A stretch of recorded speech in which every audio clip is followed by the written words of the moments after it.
dificuldade, esperando a coletiva de apresentação do Lloyd Augusto, pra gente ver e resenhar aqui se algum jornalista vai perguntar sobre essa fofoca polêmica dessa semana, que pessoas de dentro do Vasco teriam dito que é um jogador que não tem condições, não tem nível para vestir a camisa do Vasco. Essa resenha veio do canal Atenção Vascaínos. E aí a coletiva estava marcada para as 10, tá o Thiagão esperando, depois passou para as 11h50, tô aqui esperando, até que eu falei, desisto. No vídeo de mais tarde a gente troca uma ideia sobre isso. Mas aí, sentei aqui para gravar o vídeo, eu falei, vou lá, para ver se começou. E aí, família, mudaram tudo. Tá na tela aí pra vocês, ó. Cancelaram a coletiva de apresentação do Lloyd Augusto, que tava lá no YouTube da Vasco TV, e agora botaram aqui uma entrevista com Hugo Moura e João Vitor. O que aconteceu? Aí tem até uma galera zoando aqui, ó. Cadê?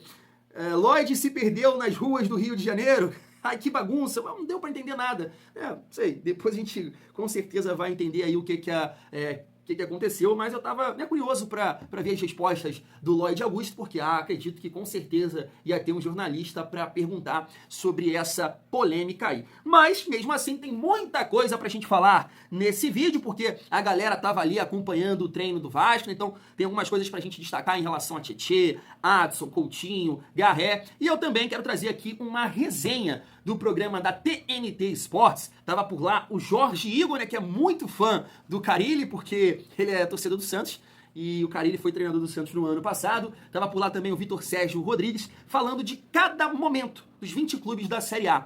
Como é que cada um chega aí para o início do Campeonato Brasileiro. E aí, vou passar aqui para vocês a análise em relação ao Vasco. Falaram do Carille, Thiagão, mas é claro, do Verratti, sim, do Jardim também, tocaram no nome do Piton, falaram dos reforços, falaram, mas esqueceram de comentar do menino Couto.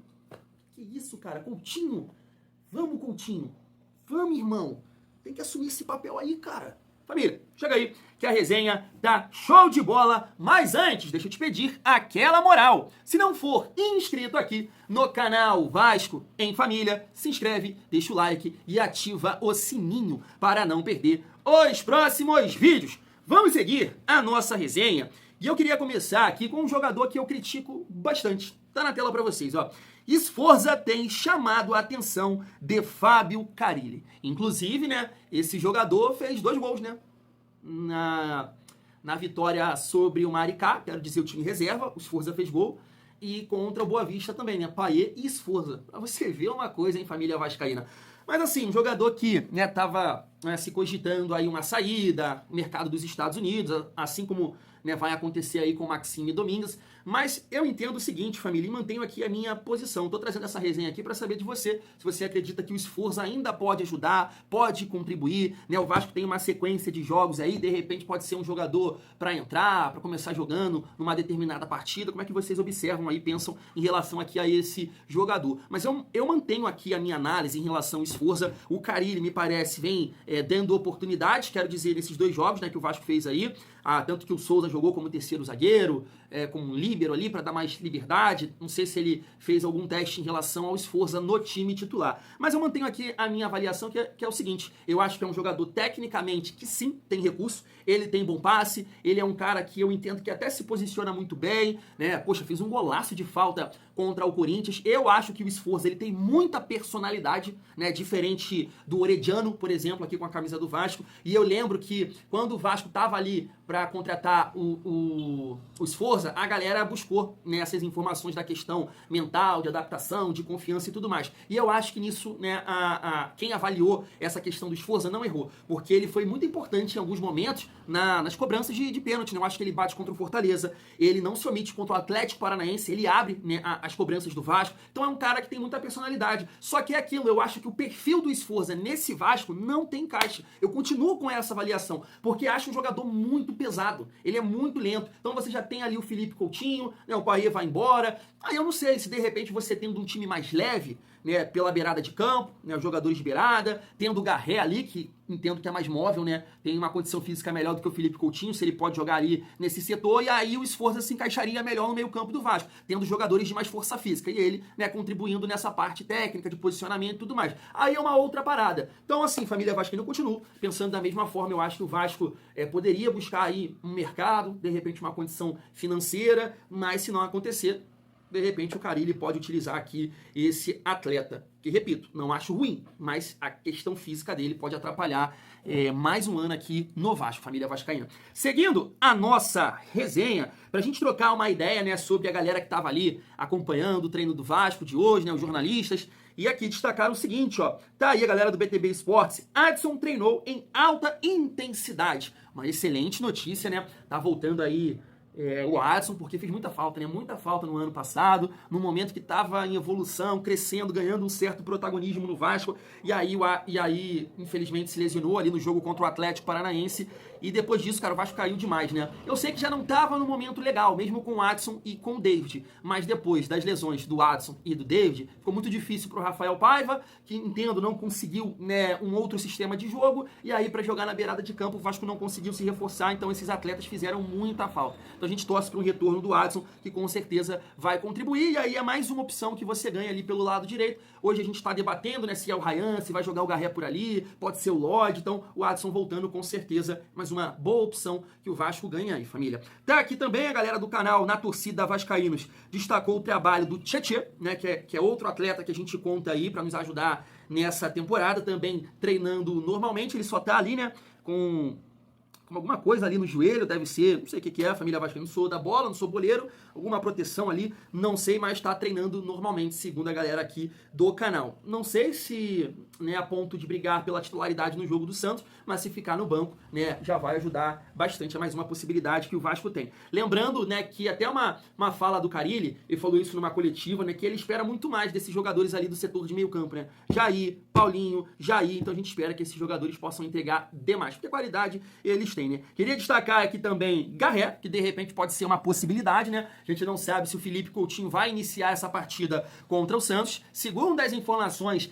o Payet virou uma terceira opção, deveria ser até a quinta, sexta opção. Então o Garré pode ser um jogador para trabalhar ali no setor do meio campo, na função do Felipe Coutinho, família vascaína. Inclusive no jogo contra o Boa Vista, ele jogou nessa função. Então aqui o Garré, o Nuno e o próprio Lodge, a gente está numa esperança aí para que eles possam performar, nos ajudar, principalmente aí no início do Campeonato Brasileiro, né, onde o Vasco vai ter uma sequência, uma batida de jogos aí, né, a gente pode até pontuar aqui, pegando o celular da minha filha aqui, ó, falou que, aí papai, para te ajudar, não vou ver. Vindo aqui, ó, dia 27 do mês que vem, na verdade, não, aqui a gente está em março ainda, né? Dia 27 de maio, não é isso? A gente já vai saber se o Vasco vai estar nas oitavas ou vai disputar o playoff. Porque, pelo amor de Deus, o Vasco não vai ficar em terceiro colocado da Sul-Americana. Então vai ser uma batida de jogos, vai ter a terceira fase da Copa do Brasil aí, com certeza. Então, nesse início, é muito importante a gente começar bem no Campeonato Brasileiro, com uma certa pontuação. A gente vai pegar o Sport, a gente vai pegar o Santos, times que a gente tem que, né, ganhar. Tem o Ceará fora de casa, que a gente tem que sonhar com a vitória também. E aí, depois, né, nessa sequência de jogos aí no início do Campeonato Brasileiro, tem o Corinthians fora, que a gente vai comentar aqui, né? E também o Flamengo, que é um clássico, família vascaína. Então, o Garré pode ser um cara que vai ter muitas oportunidades nessa sequência. E falando aqui do grande Felipe Coutinho, eu tô sendo muito zoado aí, né, nos comentários, como é que tu acredita num ex-jogador e não sei o que, é mundo da Disney, é Narnia, acreditar no Felipe Coutinho. Ah, cara, não é possível, mano. Assim, família, é aquela questão de jogar merda na cruz que eu brinco aqui com vocês, que, claro, tem um fundo de verdade, mas eu acredito, cara, eu acredito que ele vai vingar. Eu acho que a gente tem que ajustar, né, a expectativa em relação ao Coutinho. Ele não vai pegar a bola e driblar todo mundo, como ele fazia nos tempos de Liverpool, não vai fazer isso. Mas eu quero que o Felipe seja para o Vasco, o Felipe Coutinho, um camisa 10 interessante, um cara que vai organizar um time, que vai realmente colocar os companheiros na cara do gol. Então é isso que eu quero, né? Eu quero ele sendo um dos melhores do Brasil, na função de camisa 10, de meia armador. E eu confio, e acredito, e por isso que, poxa, torço muito para que ele, né, tenha uma sequência de jogos, sem lesões, que aí com certeza, bem fisicamente, e com essas peças que chegaram aí de velocidade, de mais recurso técnico, vai entregar. Fé. Família, a gente chega aqui na reta final do nosso vídeo, pra gente falar sobre duas situações. Tá aqui bem legal. Até esqueci de comentar com vocês, que eu tô vendo aqui, né? Que o Felipe Coutinho, ele treinou normalmente, mas o Maxime Domingues fez um trabalho na academia. Eu até vi uma foto dele sentado ali no banco, né? E olhando o treinamento, porque é um jogador que tá partindo aí rumo aos Estados Unidos para jogar no Toronto FC. A gente trocou uma ideia sobre esse jogador no nosso vídeo de ontem à noite. E aí uma resenha legal que eu tava vendo aqui, né? Que o segundo jogo do Brasileirão, Corinthians contra Vasco, tá na tela para vocês, ó. Vai ter transmissão de peso, né? No Prime Video. De forma exclusiva, vai ter aqui, ó, a narração do Galvão Bueno e comentários do Romário e Ronaldo Fenômeno. É isso, é um atrativo a mais aí. Eu tava até olhando aqui, né, a sequência de jogos do Corinthians. Será que vai poupar, vai entrar com time misto e tudo mais? O Vasco, pelo amor de Deus, né? Não dá nem pra pensar nisso nesse início aí, nessa sequência. Ele tá 3 semanas, né, treinando, buscando, aprimorando aí a parte física, não é possível. Se um jogador ou outro sentir alguma coisa, aí é outra coisa. Mas nessa pegada aí, cara, Santos, Melgar e Corinthians, eu entendo que dá pra ir com força máxima, né? É porque o Corinthians, mostrar aí pra vocês, família, tem um jogo a mais, né? Que o Vasco é a decisão de amanhã, né, contra o Palmeiras. Aí joga no dia 30, assim como o Vasco, contra o Bahia fora de casa, e aí tem 2 jogos em casa, né? Contra o Huracan, pela Sul-Americana, o Vasco joga fora contra o Melgar, e aí também no sábado, dia 5, o Vasco joga fora de casa contra o Corinthians, família vascaína. Lá, né? No ano passado, a gente conseguiu uma vitória, né? Com o gol do Sforza e do Pton, né? Isso, e fora de casa a gente tomou uma piaba, né? E contra o Santos, nosso adversário na estreia, até esqueci de comentar isso com vocês, né? Eu espero ganhar, porque no ano passado, 2023, o Vasco não conseguiu ganhar do Santos, né? Perdeu em casa e perdeu fora. Então a gente tem que, né, pensar bem aí esse campeonato brasileiro. E aí, para finalizar, quero trazer essa resenha aqui do programa da TNT Esportes, da galera avaliando, analisando, na verdade, né, o momento que o Vasco chega aí nesse campeonato brasileiro. Se liga só. Com o próximo aí, eu estou preocupado. Vasco da Gama. Pô, eu tô contigo, sabia? Tô preocupado. Eu tô contigo. Então, a gente tem muitas questões aí com esse time do Vasco, né? Muitas questões aí da gente entender, de fato, como vai se resolver a questão do imbróglio lá com a 777, para saber se vai chegar, de fato, dinheiro para você montar um time mais forte para brigar por mais coisas. Ao mesmo tempo, se você pegar os 2 jogos contra o Flamengo na semifinal do Carioca, o time já foi competitivo. O time conseguiu ser competitivo. O Flamengo foi melhor nos 2 jogos, acho que passou, independentemente da linha ajustadíssima do gol do Bruno Henrique no segundo jogo. O Flamengo foi melhor que o Vasco o tempo todo. E acho que tá ok. O Flamengo hoje vai brigar pelo 10 do nosso exercício aqui. Acho que num período de 38 jogos, enfrentando pedreira, jogo sim, vários jogos seguidos, eu acho que isso pode cobrar uma conta aí do Vasco, de um elenco curto, de um elenco mais empobrecido, de um elenco em que todo mundo tem que estar jogando no limite, e aí no limite é a hora que você machuca, é a hora que você esgarça, né? Então, por exemplo, o Felipe Coutinho já machucou de novo, a gente não sabe quando e em que situação vai voltar. O Verratti é um cara que se desgasta demais. Então, assim, acho que o Vasco tem aí motivos de preocupação. Pô, eu fecho muito, cara. O Vasco tem muitos problemas. E aí, se a gente fizer uma referência, o Fortaleza e o Grêmio estão na 5. Hoje, eu vejo o Vasco mais frágil. Hoje, 21 de março, eu vejo o Vasco mais frágil que Fortaleza e Grêmio. Então, eu acho tranquilo. Acho que tem um debate aqui sobre o esporte. Se acho o Vasco que não. está no mesmo nível ou abaixo. Não, acho que é pelo mesmo nível. Eu pararia. Eu acho que o Vasco tem uma questão que os maiores Então, reforços do talvez Vasco... tenha que descer o Sport, não? Não sei. Talvez descer o Bragantino. Pode ser. Descer o Sport e deixar o Vasco sozinho. Pode ser. Eu acho que faria mais Pode sentido. ser, pode ser. Porque eu acho o Sport mais forte que o Bragantino. Também acho. A questão do Vasco é que eu acho que os reforços internos do Vasco podem ser bons. Retorno do Adson, retorno do David, os jogadores estavam machucados, né? O Paulinho Paula volta no final do ano passado, vai ter minutagem. Então, mas você olha o time, você tem quais jogadores que dá pra confiar legal? Léo Jardim, Piton, acho que até o Piton teve uma oscilação bem relevante no ano passado. O Paulo Henrique, lateral direito, eu gosto, mas não é um cara confiável assim ainda, gosto. E o Verratti, né? Só que o Verratti precisa ser municiado, né? Aí fica complicado. E o Vasco tem hoje um treinador que tem dificuldades nesse trabalho ofensivo, de criação, de volume de jogo, de propor jogo. Eu acho que isso é um problema também. Eu acho que é um treinador que não é muito capaz de extrair mais do que... Tem treinador que potencializa, né? Tem treinador que pega elenco nota 5 e, sei lá, sobe com 6,5, 7. Eu não vejo o Carille com esse perfil, num ambiente que já é difícil, né? De investimento pro Vasco e tal. Acho bem preocupante, cara, bem preocupante. Daí, só pra comentar com vocês, família, eu tô gravando aqui o vídeo e tô entrando aqui na Vasco TV, né? E a coletiva começou.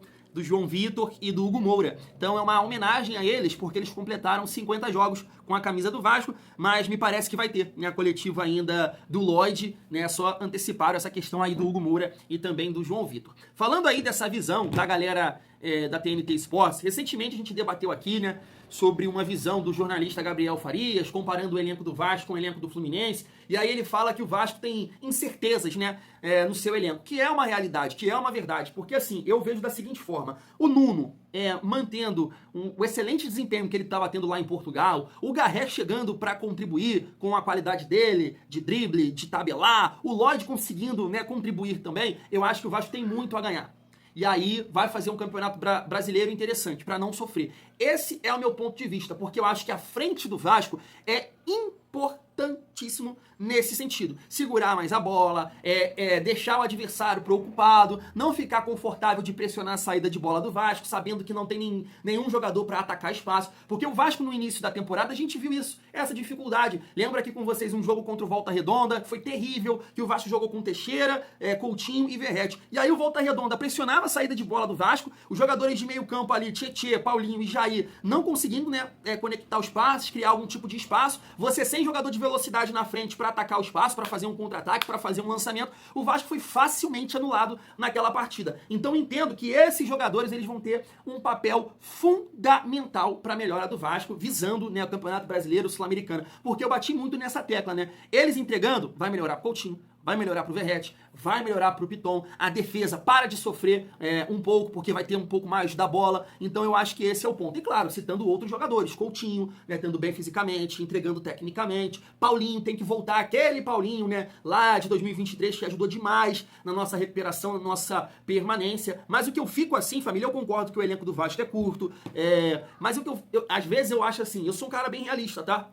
E aí incomoda alguns vascaínos, outros até entendem, sabe, que eu não queria estar falando dessa forma, que eu não queria estar passando por isso, é claro, mas eu sou um cara muito realista de entender o momento do Vasco. Agora, o que eu fico bolado, cara, algumas vezes, é tipo a avaliação de alguns times, né, em comparação ao Vasco. Quando ele cita ali o Grêmio, cara, pô, quem tá vendo o Grêmio jogar, tá vendo que, meu Deus do céu, cara, meu Deus, horroroso. O Vitória acabou de ser eliminado pro Náutico na Copa do Brasil. E mesmo assim, né, a galera, tá do mesmo nível, tá melhor, comparar ali até Vasco e Sport, cara. Que isso, sabe? Não é por aí. E aí o que eu falo, o único que tirou um 10 ali, que me dói falar isso também, foi o time do Felipe Luiz. Tirou o 10 ali, que chega no melhor momento. Time esse que, né, a gente, debateu aqui, que, não pode jogar um clássico dessa forma. Mas é isso, eu comento isso aqui com vocês o tempo todo, né? Eu quero ver o Vasco contra o Santos, eu quero ver o Vasco contra o Grêmio, eu quero ver o Vasco contra o São Paulo, contra o próprio Corinthians, porque ninguém, cara, hoje joga a bola que o Flamengo tá jogando.